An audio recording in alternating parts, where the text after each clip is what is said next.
Hi everyone, my name is Busisiwe Hlabangwane and welcome to my channel. Thank you so much for tuning in. Wow, we really appreciate the love that you have shown us in our first video. Like, my goodness, we thank you so much for the beautiful comments, for the love, for the support. We really appreciate that. As you can see with the title today, story time. So I was thinking my husband will be joining this week, but then it doesn't seem like he's ready. So while we are waiting for him, I will be sharing the story time for today. So growing up in Soweto, Protea South, oh my goodness, that place was very beautiful. It was a very lovely place, but it was in the sheds. Yeah, so I grew up in the sheds. But it was very beautiful, like I said. So we had a very beautiful, like a very big space in our yard, because our yard was like a church. So my dad was called by the leaders of the church to come and stay in that place, because so that he can take care of the church, obviously. So that we went to stay there. So it was just my two siblings then, and myself and my parents. So it was just the five of us, and we went to stay in Protea South.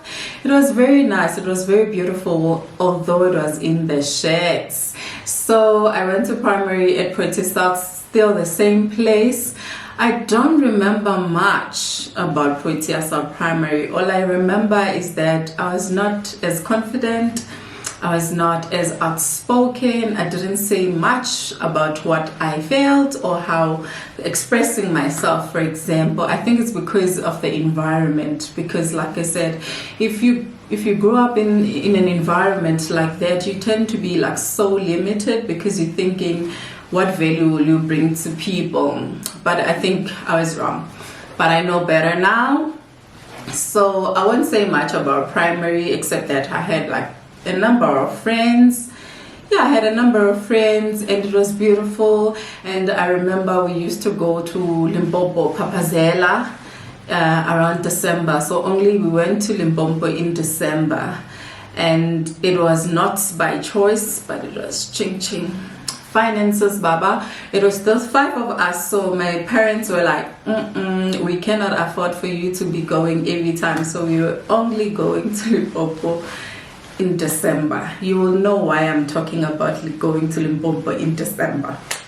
Yeah.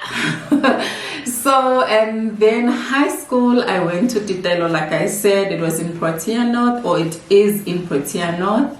And what I can remember in high school, even though the confidence and being outspoken was still not there, was still lacking, but then in grade 10 we changed classes like comments, biology, and science, and comments, and technical. And so shifting those classes, so I was like the top Nyana student in accounting and in mathematics. So we had afternoon classes. I remember my classmates were like, no man, Lucy, I think you seem like to understand this thing. Can you just show us how we do this, so that we don't waste our afternoon classes or our morning classes, so we have something to do. So after doing that, I felt like, oh, you know what, I'm bringing value, so I'm valuable now, so they can see the value that I have. So that has really built my confidence. At least I could now talk a bit. I could share a joke or two, because now I knew that I am also valued. And yeah, that's what I can remember. So until matric, so I went to the University of Johannesburg. That is where I met my friend Ududu. Although before that I had friends then, but we didn't gel as much. So I met my friend. It was so beautiful, because we got along. Even now we're still friends. What I love about my friend Dudu is that she's more chilled. She's not like the other friends who will call you and then want to know why you didn't call them, why didn't you invite them, and all of those. So with me and Dudu, we take off from where we ended. So no explanations. So I remember when we completed our university in 2010. So we were like looking for a job. So like I said, that was 2011. So I had not seen Dudu for a long time. So I met with her at Soweto campus. She was volunteering there.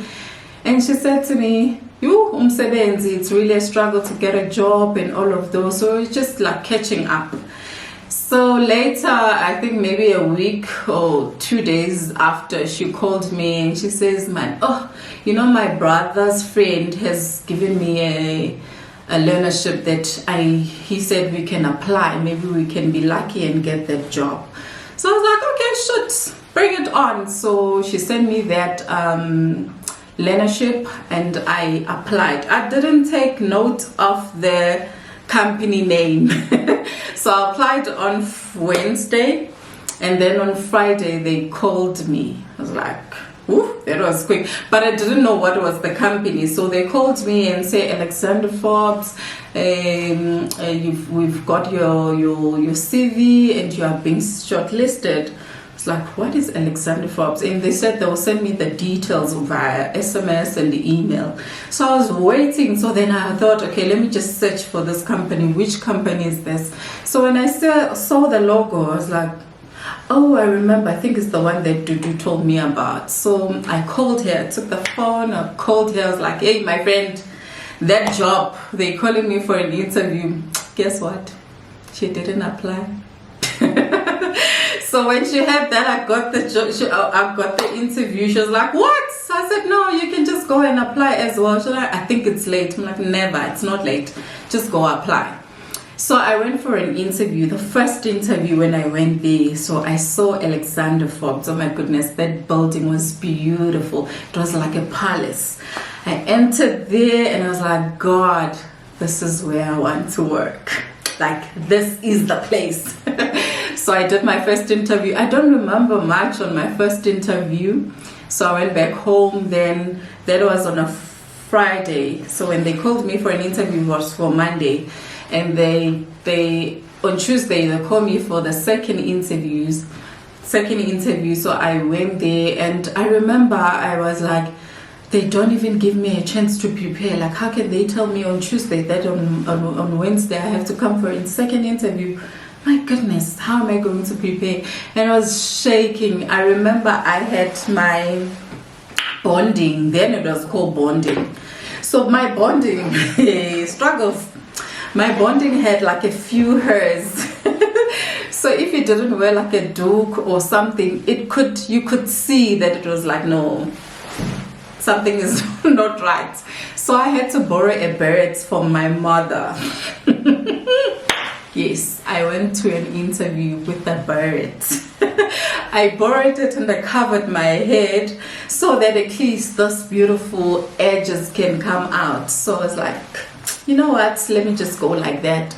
So I went for my second interview and the boss there, like the manager who I will be reporting to, was so happy with the interview. I remember after the interview, I went back home. I was using a taxi, I didn't have a car.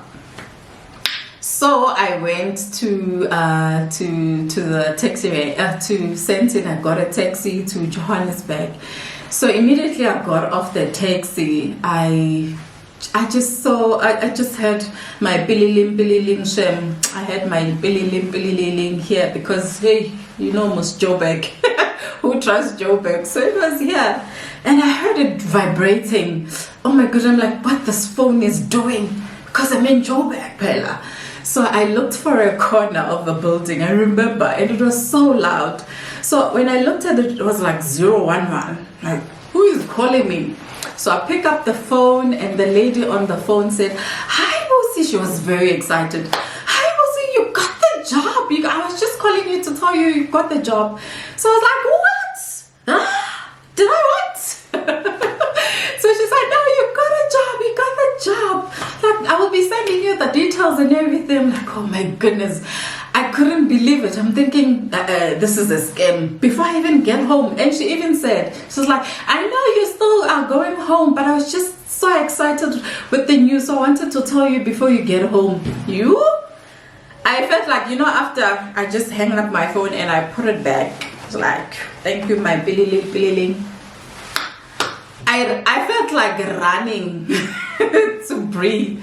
I was like, oh my goodness, I can't believe this. So I was rushing to the taxi rank, and I remember sitting like this at the taxi, like, when is this taxi getting me home? Because you know what, I have beautiful news to share with my family. So I got off at okay, now we have moved, remember. Oh sorry, I even forgot. So we moved from the shack to we got a house. So when I got off the taxi and I was rushing to the house. So immediately I got to the house, I saw my mom. She was on the phone, she was talking. So I was very excited. I was like thinking, what is happening? Did they call them that I got the job? Like, how do they know that I got it? Because I was thinking, what else can excite them except that Busi has got a job? Like, I mean, so when they were busy talking, then my younger sister, they were like screaming. So I rushed. I went to, I got in the, at the gate. So I looked at them, I'm thinking, what is happening? And my mom was like, Busi, before she even hangs up the phone, Busi says, oh, no, meaning, oh, Busi, your sister has a baby. I was like, what? I'm like, oh, thank you, Jesus, thank you, God. And we were like busy celebrating. And while we were celebrating, my mom was like, so she hung up the phone with my sister. She hung up she's like, I'm even forgetting to ask you, how did it go? I was like, Mom, I got the job. My sister couldn't believe. She's like, what? My younger sister. She's like, what? How could you say you've got a job when you just went for the interview? I'm like, they called me before I even got here. They said I got the job. And you know what? It felt like the end of an era. You know, when you know that, you know what, goodbye poverty, like goodbye, like goodbye whatever it is. Now the cheeses, now the ini will come in the house. Pella will also have a list of a grocery that we'll be buying. Remember, you just buy whatever that it's short in the house, so you don't write a grocery list when money is not there. So now I was thinking, oh my goodness, I'll be sitting with my family and we'll be writing that list of the grocery list of what we want to eat. Like, who doesn't want that? So yeah, so I started working, and I remember working so hard, and 7 months or 8 months later, my boss sat me down. I know this is a really long story, but I hope you enjoy. So my boss sat me down. He was like, we are happy with your work, we are very happy. So it was a learnership, by the way.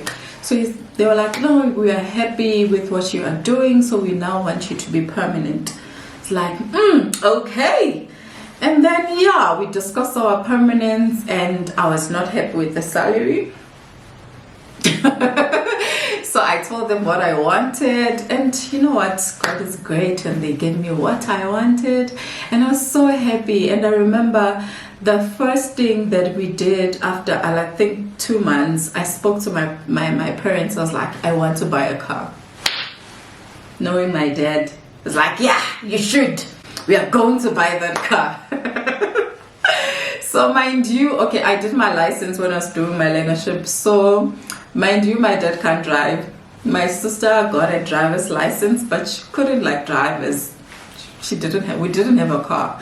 So I just recently got like 2 months ago, I got my license, and now we're saying we want to go and buy a car. And then the three of us, my dad was there. We went to Constantia Kloof to buy a car. Like I said, the three of us can't drive.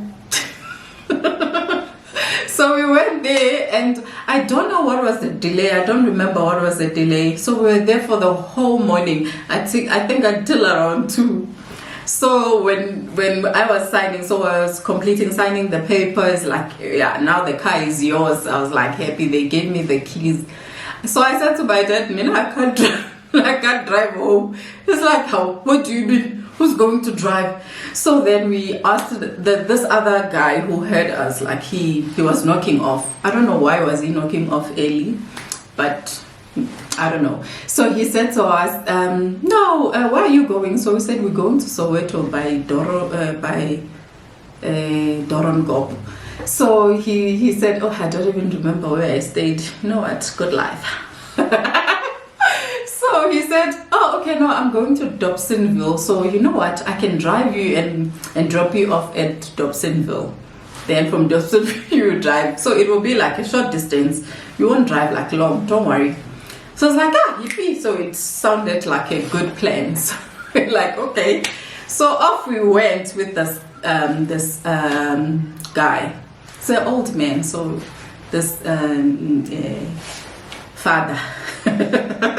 So we drove. So when we got there, he was like, okay, no, ICC, Mina, I have done my work, so you'll travel safe at home. I also got onto the driver's seat. Hi, the car seemed like it wasn't even running. So I thought like, it's quiet, but I think he switched it off. So I tried, it was like, trying to switch it on, but it doesn't do anything. I'm like, okay, let me just switch it off and then try again. So when I switched it off, it was like, I'm like, oh, so it was still on. So I start again, start the car, put on 1. I was just driving on 1 and 2 until Dorongop. So when we were turning, we went to, so I drove well, even though it was 1 and 2, but I drove. So we wanted to turn to our place. So my dad was like, because there was a car coming. So he wanted me to turn as quick as possible. Because you know what, he couldn't wait. I was thinking, hey, he was very scared for me because I was also scared. So I was like, Jika, turn. Me, I turned. And the car started like swinging like this. You know, my dad, I don't know what he was doing because I couldn't even look at his side. But he was screaming. Luckily enough, there was no cars. So he was like, so, but I held on the steering wheel so that at least I can balance the car. So when it did that, it finally was still. So when it was still, then we went. He's like, hi, serious, you can't drive.